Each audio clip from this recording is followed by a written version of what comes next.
옆에 있는 성도 한번 인사합니다. 잘 오셨습니다. 사랑합니다. 축복합니다. 이 예배 가운데 하나님이 함께 하실 줄로 믿습니다. 여러분 하나님 앞에서 드리는 예배를 드렸으면 좋겠고요. 오늘 본문 열왕기상 16장을 통해서 선한 열매를 맺는 성도 한번 따라합시다. 선한 열매를 맺는 성도. 우리가 이스라엘 역사를 쭉 묵상하면서 그 역사를 통해 주시는 하나님의 음성을 듣고자 하는데 조금 우리가 진행을 하다 보니까 낯선 이름들이 나와요. 나답이니 엘라니 바하사니 이게 뭐야? 뭐 이런 생각을 하실지 모르겠지만 여러분 다 알고 있듯이 솔로몬의 그 아들 르호보암 때에 우리나라 지금 분단된 조국처럼 북이스라엘과 남유다가 나누어졌어요.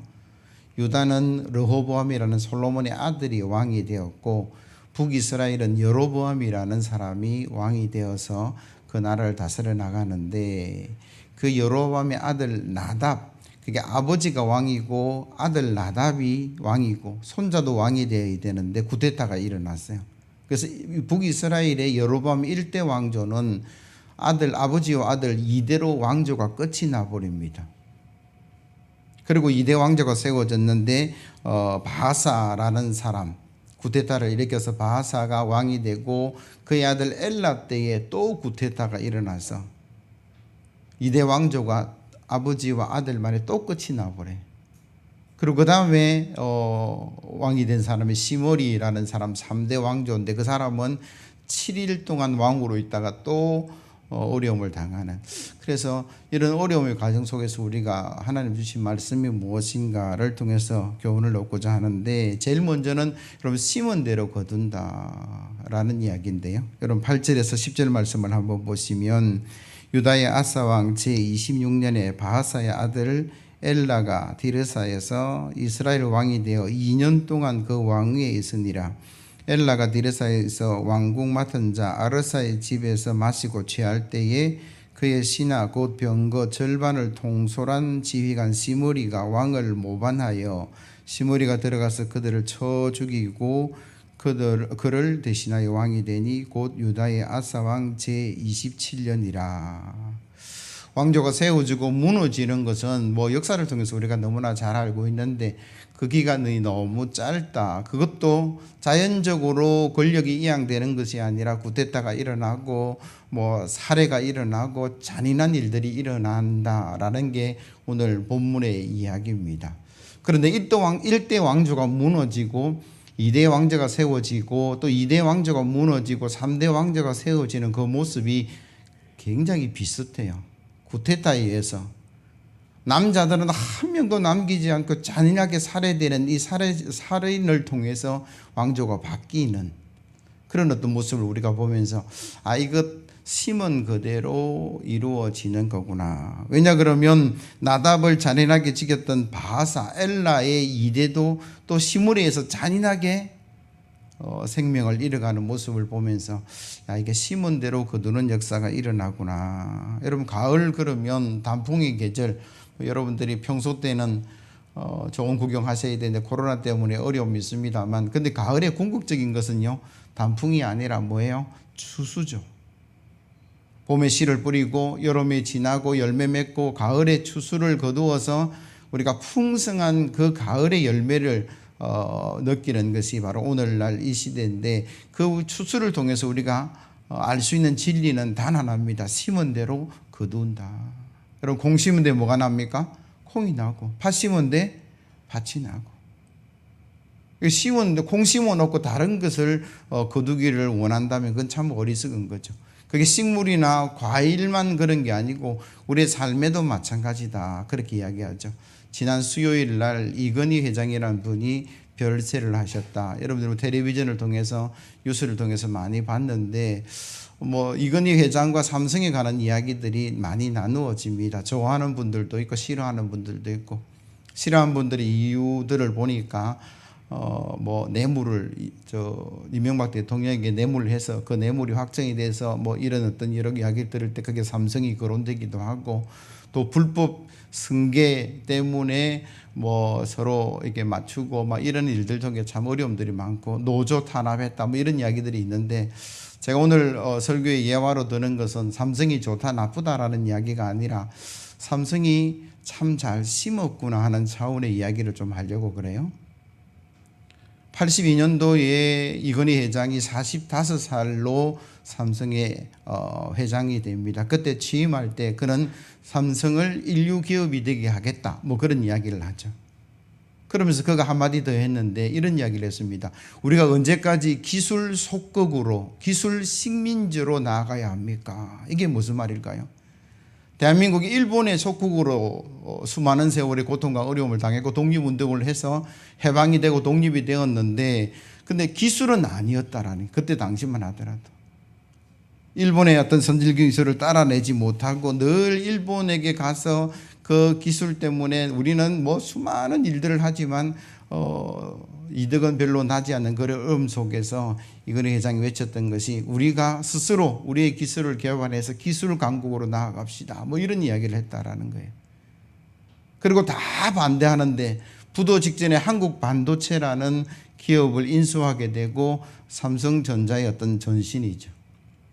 메모리 반도체를 만드는데 1디램이라는 뭐 저도 잘 모릅니다만 그걸로 1로 시작했어요.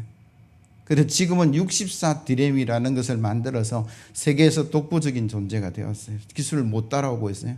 기술과 생산의 1위가 되었다 뭐 그렇게 이야기하는데 1987년 당시 10조 채 안 되는 매출이 2018년도에는 386조 39배로 늘어났고 시가총액이 1조에서 396조 396배로 커졌다 뭐 그렇게 이야기를 해요.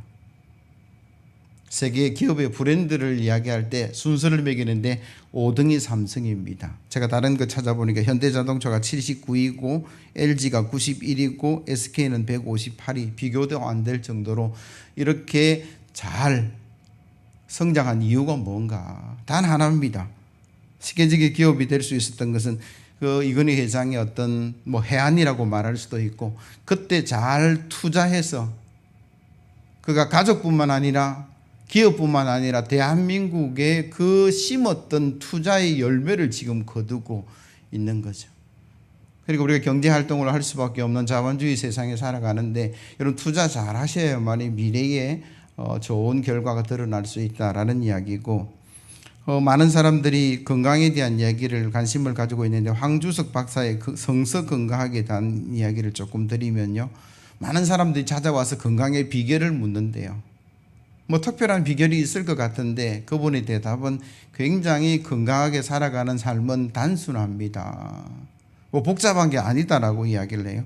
건강해지면, 건강한 삶을 살아가려면 그냥 건강한 씨를 뿌리면 건강한 열매를 맺을 수 있습니다. 그러면서 이야기하는 게 술 좀 줄이고요, 담배 안 피우시고요, 330 일주일에 3번 정도 30분만 운동하면 크게 문제없이 살아갈 수 있습니다. 뭐 그런 이야기를 해요. 이게 어려운 거 아니잖아요. 예수 믿는 사람은 담배 잘 안 필 것이고 술도 잘 안 마실 것이고 하루에 여러분 한 30분 정도 3번 이상 운동하신다 그러면 건강을 유지할 수 있다. 뭐 그렇게 이야기를 하는데 45세 성인 남녀를 요걸 실천해 보라 그러니까 여러분들 참 희한하죠. 그것밖에 안 했는데 수명이 11년이 차이가 나더라. 여러분 10년을 좌우하는 그런 건강 비결이다라고 이야기를 하고, 한마디 더 이야기하면 건강은 상승과 하강만 있을 뿐이지 중간지대는 없다라는 거예요. 건강하게 살아갈 사람이 있는가 하면 병든 사람이 있고 중간은 없다라는 거예요. 그리고 건강은 건강할 때 지켜나가야 된다 뭐 그런 이야기를 하고요. 한 가지 더 이야기를 하면 미국의 한 주일학교의 학생이 목사님을 찾아와서 제가 평생 성공한 인생으로 살고 싶은데 어떻게 하면 될까요? 라고 목사님께 질문을 했어요. 목사님이 이런 이야기합니다. 하루에 15분만 너는 말씀을 보렴. 한 구절이 더 좋으니까 그 한 구절 붙들고 묵상하고 하나님께서 오늘 나에게 주시는 말씀이 무엇인가 15분만 투자하라. 그리고 그 말씀 붙들고 15분만 기도해. 하루 24시간 중에 15분 기도할 수 있지. 그렇게 하겠습니다. 그리고 15분은 가능하면 네가 믿는 예수님을 다른 사람에게 전하려고 한번 해봐라. 그리고 15분을 더 말씀하셨는데 네가 받은 축복과 사랑을 나누는데 한번 실천해. 그래서 하루에 1시간의 삶을 이야기했다라는 거죠.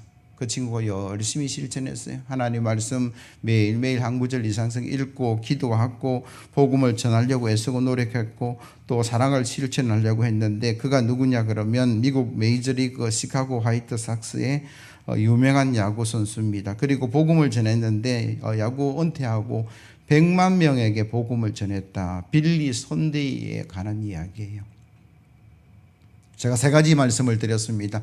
경제적인 차원에서 잘 심은 사람, 그리고 건강을 위해서 우리가 뭘 심어야 되고, 더 나아가서 신앙을 위해서 우리가 어떤 것을 심을 때에 행복한 삶을 이 땅에서 살아갈 수 있겠다라는 말씀을 드렸는데, 이 말씀을 들으면서 여러분들도 한번 생각해 보시기 바랍니다. 나는 나의 건강을 위해서 하루에 얼마의 시간을 심고 있는지, 그리고 미래의 경제적인 어떤 여유와 그리고 나아가서 내 신앙의 영원한 삶을 위해서 나는 하루에 얼마만큼 심고 있는가를 생각해 보는 그런 시간이 되었으면 좋겠다라는 생각이 들고요.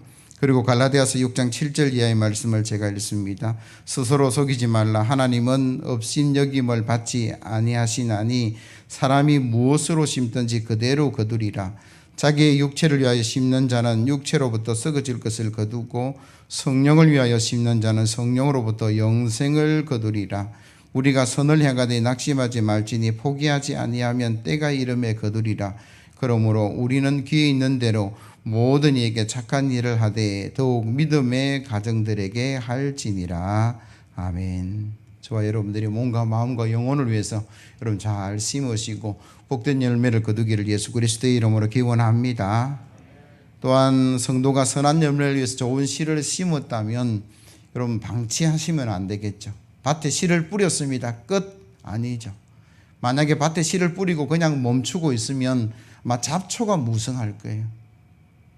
그래서 가을에 추수하러 가봤는데 아마도 그 잡초가 모든 지력을 다 빨아먹어서 열매가 맺히기는 맺혔는데 아마 상품 가치도 없을 것이고 먹을 것 하나 이룰 수 없다라는 거죠. 그러니까 심고 가꾸는 일에도 우리가 최선을 다해야 되는데, 오늘 본문 9절 말씀을 보면 이렇게 말씀하세요.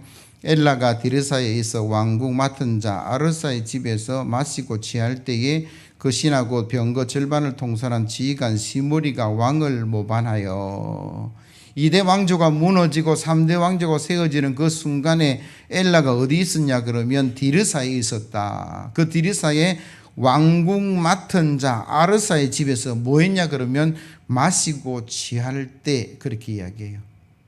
근데 주석을 찾아보니까 이때가 지금 전쟁 중이었어요. 블레셋 군대하고 이스라엘 군대가 전쟁을 하고 있는데 왕은 지금 뭐 하고 있습니까? 전쟁에 출정하지도 아니하고 부어라 마셔라 그렇게 하고 있는 거죠. 이스라엘의 모든 왕들은 전쟁의 최고의 사령관이었습니다. 지금 대통령도 마찬가지죠. 그래서 사울이든 다윗이든 솔로몬이든 적군이 쳐들어오면 왕이 앞장서서 나가서 군대를 이끌고 전쟁을 치르고 백성들의 삶을 지켜나갔는데, 오늘 본문의 엘라는 그렇지 못했다라고 이야기를 하는 거죠. 엘라가 2대 왕조의 왕이 되었습니다. 아버지가 왕이니까 당연히 아들이 왕이 되겠죠. 끝? 아니라는 거예요. 그는 왕이 되었으면 왕으로서의 백성을 보호하고 백성을 지켜내는 그 일들을 갖고 나갔어야 되는데 그 일을 하지 않음으로 말미암아 지금 어려움을 당하고 있는 것이고, 아마도 저 상상력인지는 모르겠지만 3대 왕조를 시작한 시므리가 그런 생각을 했을 거예요. 이런 왕은 우리에게 필요가 없겠다. 심는 것으로 끝나버리는 사람들이 너무나 많다라는 거죠. 아니에요. 왕으로서의 어떤 세워짐의 그 왕의 역할들을 감당해 나가야만이 그 왕으로서의 삶도 이루어질 뿐만 아니라 그 나라가 존속할 수 있는 거죠. 우리의 가장, 우리의 사업장의 사업주, 여러 위치 속에서 세워지는 것도 중요하지만 그가 어떤 역할을 감당해 나가고 어떤 일들을 이루어가는 그 과정도 굉장히 중요하다라고 성경은 말씀하고 계시는 거죠. 주신 사명을 받는 것도 중요하지만 그 받은 사명을 감당해 나가는 게 더 중요하죠. 우리 주신 사명을 망각할 때에 사단은 늘 그 사람들을 향해서 유혹을 하고 넘어뜨린다라는 게 성경의 이야기입니다. 이런 다윗이라는 사람을 너무나 잘 아는데 그가 왕으로 세움을 받았어요. 훌륭한 왕이었습니다. 전쟁터에 나가서 다 승리했던 사람입니다. 그런데 그가 넘어지는 순간에 보면 그가 그 사명의 자리에 있지 않았다.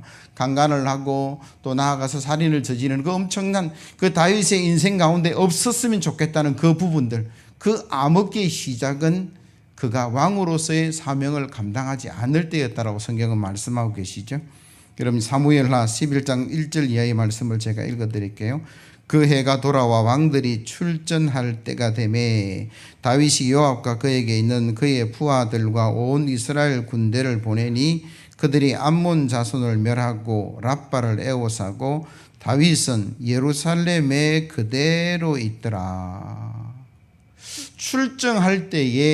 출정하지 않고 그런 예루살렘에 그대로 있었습니다. 할 일이 없었으니까 뭐 했을까요? 2절 저녁 때에 다윗이 그의 침상에서 일어나 왕궁 옥상을 거닐었다.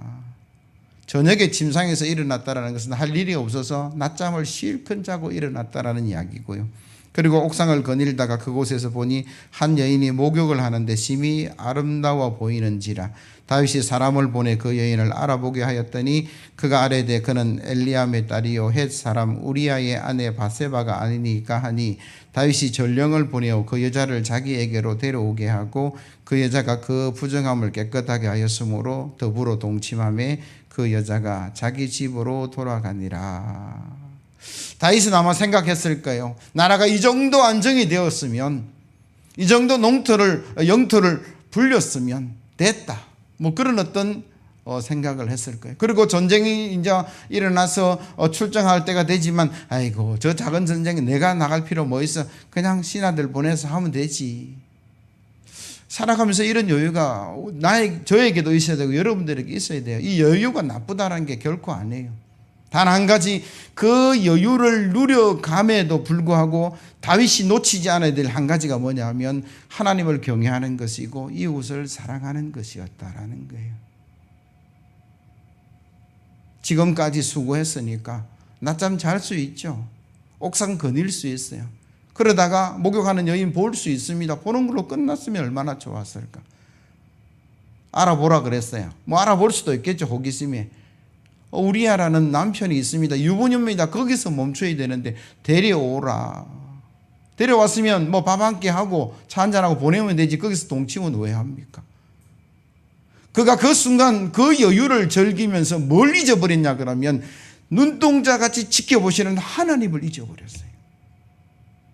인생을 굽이 살펴서 하나님을 경외하는 자가 있는가라고 말씀하시는 그 하나님을 잊어버렸고 더 나아가서 자기 부하의 아내임인데 그 아내임을 부하 사랑에 대한 부분을 그는 잊어버려. 자기 욕망이 그게 앞서간 거. 그걸 다 잊어버려. 사단은 그 여유 속에서 그를 시험하고 있는 모습을 우리가 발견하게 된다라는 거죠. 우리가 여유 누리는 것 잘못된 것 아니에요. 여러분들 사업에 성공도 하시고 풍요를 누리기를 예수 그리스도의 이름으로 기원합니다. 그래서 넓은 집에도 사시고 좋은 차도 타시고 나누고 베푸는 삶을 살아갔으면 참 좋겠는데 문제는 그때 우리의 마음이 변하지 않으면 좋겠다라는 거예요. 가난할 때 그 마음들, 무시당할 때 그 어떤 멸시들, 그것 때문에 열심히 해서 성공했는데 우리가 그 자리에 올라가서 다시 그 나쁜 짓을, 그 나쁜 사람의 흉내를 낸다 그러면 그건 하나님이 기뻐하시는 삶이 아니죠.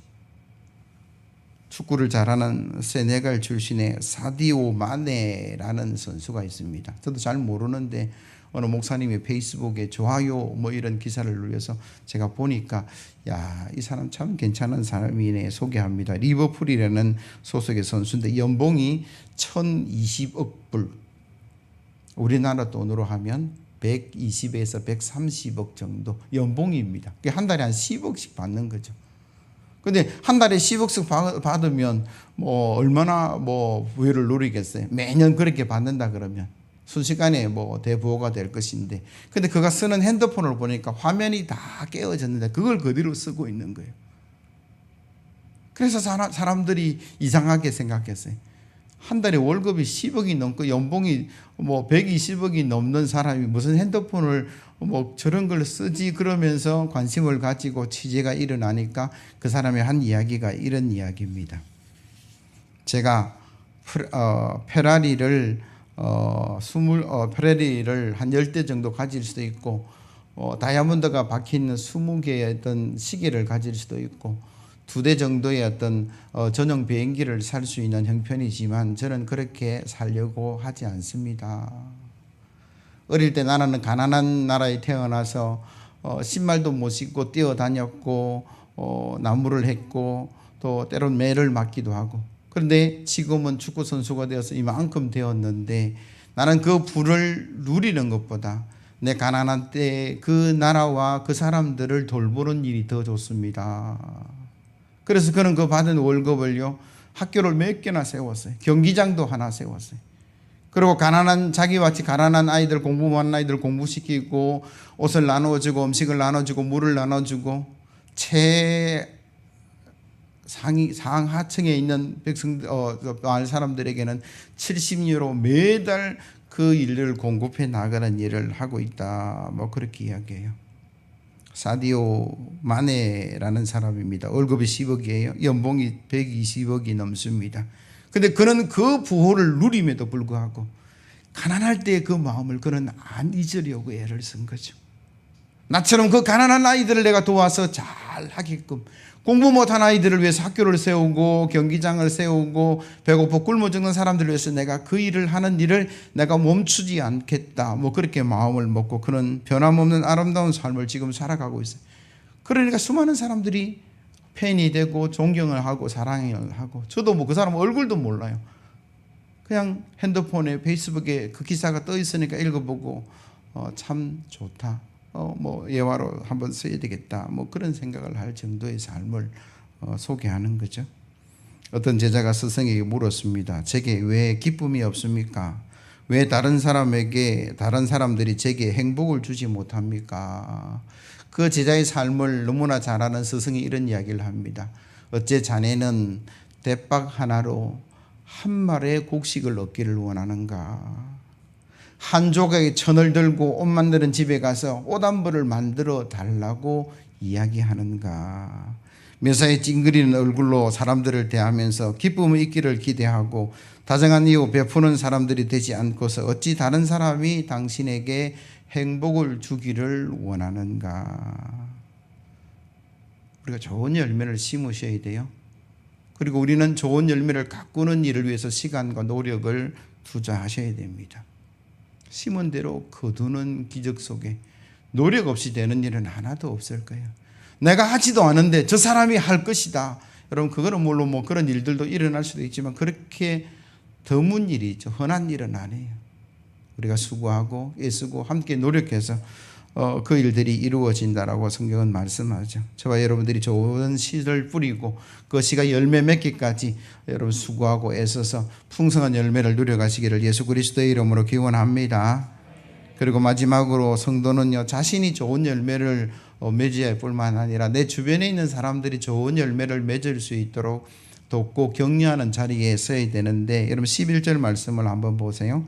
시므리가 왕이 되어 왕위에 오를 때에 바하사의 온 집안 사람들을 죽이되 남자는 그의 친족이든지 그의 친구든지 한 사람도 남기지 아니하고, 2대 왕조를 멸망시키고 3대 왕조가 출발하는 그 시점에 너무나 잔인함을 기록하고 있는데, 근데 구체적으로 보면 남자는 친족이든지 친구든지, 제가 이 말씀을 계속 묵상하면서 친족 정도는 죽여도 될 것 같다는 생각을 얼핏 했는데,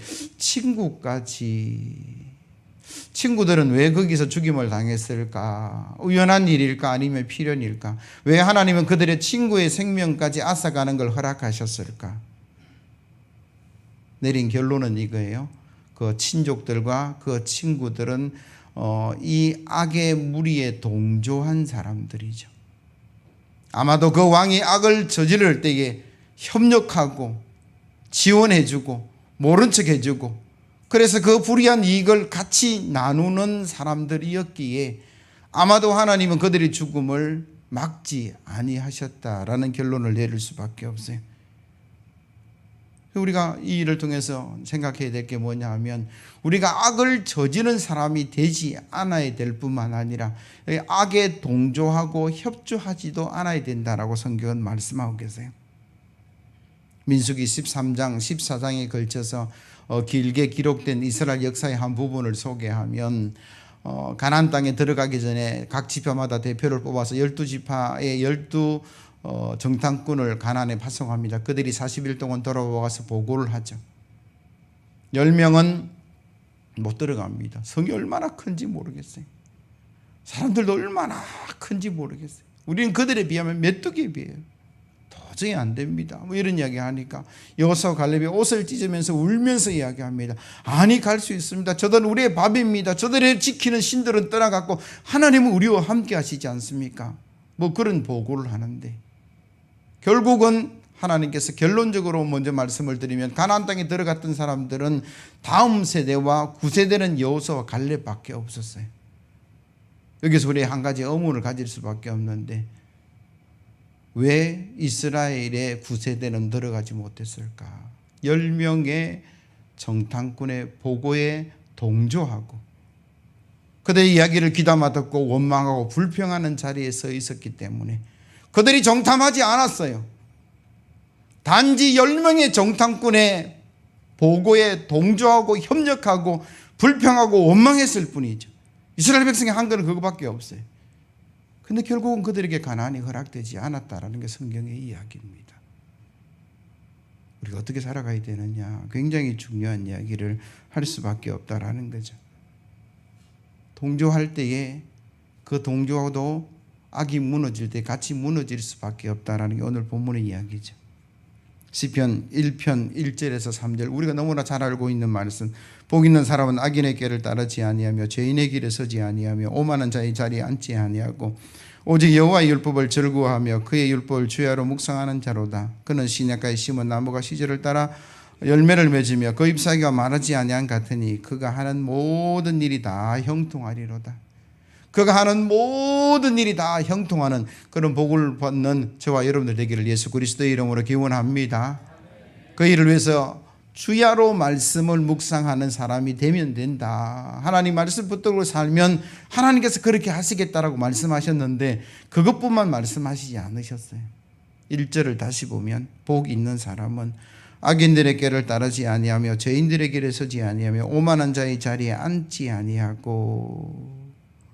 이거 안 하고 이거 해야 되는데 하는 거는 말씀 묵상이고, 이거 하지 말아야 될 것은 뭡니까? 악인의 꾀, 죄인의 길에, 그리고 나아가서 오만한 자의 자리를 거부하는 것, 동조하지 않는 거죠. 내가 직접 죄를 주도하지는 않아도 그 죄인의 꾀를 따라가지 않고 의인의 길로 가는 거예요. 오만한 자의 자리에 앉아서 하나님을 비난하고 아버지 교회를 비난하고 세상을 비난하는 그 자리를 동조하지 않는 거예요. 그래야만이 그 악의 무리가 무너질 때 같이 무너지지 않는다는 게 오늘 본문의 이야기입니다. 다시 말하면 성도는 제일 먼저 자신이 악을 행하지 않아야 되고, 두 번째로 악에 동조하지도 않아야 되고, 나아가서 뭐라고 이야기합니까? 이웃의 선한 길을 가고자 하는 선한 열매를 맺을 수 있는 선한 영향력을 미쳐야 된다. 악한 무리가 있어요. 성도가 그 악한 무리에 같이 가서 되지 않을 것이야. 이 악을 물리치고 선한 삶을 살아서 주변에 많은 사람들이 선한 영향력을 미치는 게 성도의 삶이다. 그렇게 성경은 늘 말씀하세요. 너는 빛과 소금이라 그렇게 말씀합니다. 어둠의 빛이 되고 썩어가는 세상에 소금이 되는 역할을 감당하게 하는 것이 저와 여러분들에게 주신 하나님의 사명인데, 인도로 선교사로 간 맥스웰 목사님이라는 분이 계세요. 인도가 참 언어가 많다고 그럽니다. 같은 인도 말이라도 지역에 따라 다르니까 목사님이 가서 전도를 하기 전에 먼저 그 지역의 말들을, 기본 언어는 아는데 또 방언들을 배운대요. 그래서 그 교회가 세워지고 어느 정도 전도가 되면 또 다른 지역에 옮겨가는데 제일 먼저 또 하는 일이, 기본 언어는 알지만 또 모르는 그 지방의 방언들을 배우는 일들을 계속 반복해 나갔다는데, 이쪽 교회가 뭐 어느 정도 성장이 돼서 다른 교회를 세우려고 그 지역에 갔는데 이 지방 언어를 배우기 위해서 말 참 잘하고 가르치는 젊은 청년을 찾아갔답니다. 소개받아서 그 사람에게 말 배우면 됩니다. 그래서 말을 좀 가르쳐 달라고 얘기하니까 그 청년이 단호하게 거절을 하더래요. 돈이 작아서 그런지 제가 시급을 얼마나 드리겠습니다. 돈을 몇 배로 올려준다 해도 절대 안 하겠다라는 거예요.